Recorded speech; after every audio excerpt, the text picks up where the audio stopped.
चंद्रचूड़ जी फटाफट आपका रिएक्शन, और उसके बाद सर उनको पहले बोलने दूंगा, आपको आखिरी दे दूंगा क्योंकि लास्ट आपने बोला था। चेतन जी देखिए, भ्रष्टाचार एक मुद्दा है, परंतु सच क्या है ये भी जान लेना जरूरी है। ये जो चुनाव हो रहा है, एक अनुमान के अनुसार 1,20,000 से 35,000 करोड़ खर्च इसी चुनाव में होंगे।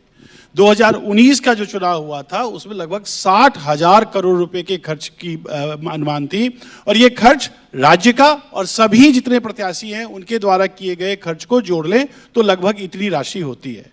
अब आप ये सोचिए कि अगर हम भ्रष्टाचार को से भारत को मुक्त करना चाहते हैं तो हमें क्या क्या करना होगा। इस चुनावी खर्च पर नियंत्रण कौन लगाएगा, कैसे लगाएगा, कब लगेगा। एक दूसरी बात जो बहुत महत्वपूर्ण है वो ये है कि जब हम चाहते हैं कि सुशासन हो तो एक मानसिकता ये भी तो है ना कि हम बाहुबलियों के प्रति कितने आकर्षित हो रहे हैं, उन बाहुबलियों पर कैसे शिकंजा कसेगा और उसके लिए न्यायालयों के द्वारा किस प्रकार से त्वरित न्याय, justice delayed is justice denied, ये तो हम सब जानते हैं ना।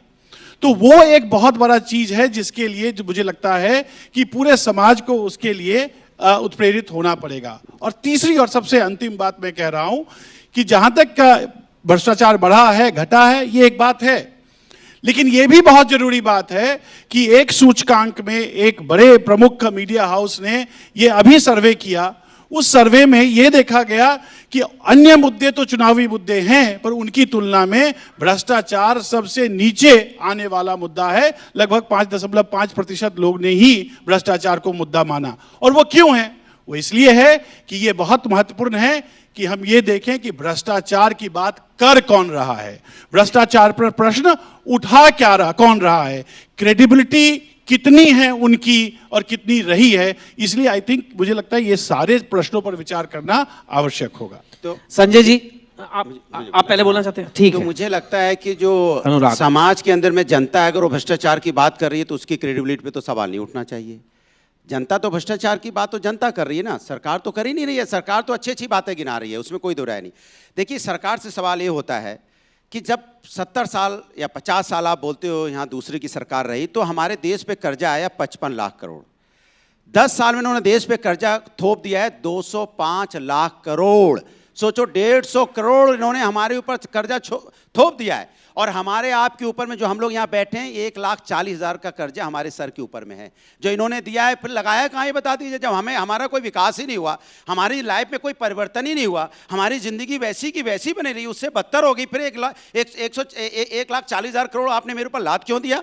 आप तो कहते थे हम आएंगे, देश के अंदर में डॉलर जो है मुकाबले रुपया एकदम पतला हो रहा है, बहुत पतला हो गया। तब तो 60-65 था, अब तो 83 रुपये हो गया। अब तो आपने इतना पतला कर दिया कि रुपया दिखाई नहीं पड़ रहा है। तो आप ये बताइए ना कि आप जनता के लिए क्या करेंगे। फिर इनकी आदत क्या है, देखिए, इनसे सवाल पूछो आपने क्या किया।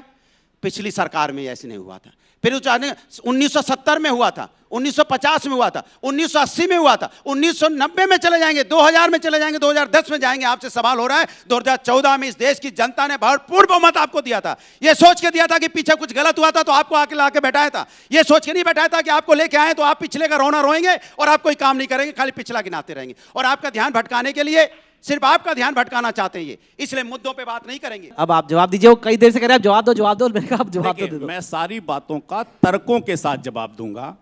जाति की बात ना करो, लेकिन टिकट देने का अगर मौका आए तो केवल अपने परिवार के लोगों को टिकट दो। बात नंबर 1। बात नंबर 2, ये किसान के पुत्र हैं, इनकी जेब में झांकिएगा आईफोन मिलेगा। ये किसान के पुत्र हैं। किसान का बेटा आईफोन नहीं रख सकता क्या? नंबर 3, अरे किसान का बेटा आईफोन नहीं रख सकता क्या? अरे मेरी बात सुनिए। किसान का बेटा रख सकता है, नहीं रख सकता है? सवालों का किसान का बेटा क्या मर्सिडीज पे नहीं चल सकता क्या? किसान का बेटा एसी में नहीं बैठ सकता क्या? और किसान के बेटे को गरीब रखना चाहते हो, कभी 2000 रुपए दे रहे हो, कभी आप 2000 रुपए में जिंदा रखना चाहते हो। कमाल की बात कर रहे हो। किसान का बेटा आईफोन हो गया तो पेट में दर्द हो। अच्छा, और मुझे लगता है मुंह बंद कीजिए। किसान का बेटा सर आईफोन रख लिया, पेट में दर्द है, सोचो आप। एक सवाल का जवाब। किसान का बेटा एक सवाल का जवाब। सर आप बोलिए। मैं- सर आप मैं विकास की आपको उनकी बात रखने दो, आप बाद में मैं जवाब। विकास गिनाता हूं। 2014 में इस देश हाँ, के अंदर हाँ, 5 शहरों में मेट्रो चलते थे, आज 20 हाँ, शहरों में मेट्रो चलते हैं। गिनाओ। ये विकास की 20 कहानी है। रोकिए मत। एयरपोर्ट 74 थे, आज 150 हैं। ये विकास की कहानी है। अच्छा। विश्वविद्यालय सब प्राइवेट 678 कर थे, दिए। सर, आज इंटरप्ट मत 1168 है। उनको बोलने ये दो। विकास की कहानी है। हाँ। मेडिकल कॉलेज सर, ऐसे 387 थे, आज 706 कहाँ हैं। है? ये विकास की कहानी कहाँ है। है? गाँव में जब 2014 में आदमी अपना गेहूं की पैसा लेके MSP जाता है आज तो वो क्या आटा है? खरीदता है आज उत्तर और उसको प्रदेश देना में पड़ता है पैसे। गन्ना जब वो मूल्य आलू का खरीदने जाता है, भुगतान प्याज कोई खरीदने विषय जाता है, नहीं टमाटर है। खरीदने जाता है, ये धनिया बताता खरीदने है जाता कि है, परिवर्तन चावल हुआ खरीदने है। जाता है तो उसको पैसे देने पड़ते हैं। ज्यादा दूध बोलने 35 से रुपए मिलता था, तर्क- 70 रुपए लीटर मिल रहा है। एक झूठ को जहाँ कई दाल बार 60 रुपए बोलोगे मिलती तो थी, वो आज सच 100 नहीं रुपए हो किलो जाएगा। मिल रहा है। दोस्तों एक झूठ को कई बार बोलने बस, से बस, वो बस, सच नहीं होता। टमाटर विकास तो दोस्तों मैं हूं तहजीब और नजाकत के शहर लखनऊ में चेतन एक चीज में कहना और चेतन। देख ही रहे हैं कि 42 डिग्री टेम्परेचर तो कुछ भी नहीं है, यहाँ तो 100 डिग्री बॉइलिंग पॉइंट हो गया।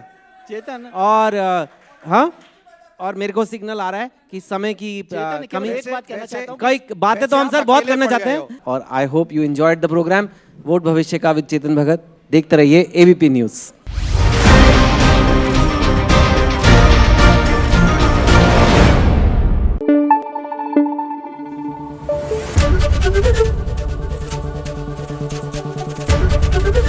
एबीपी न्यूज आपको रखे आगे।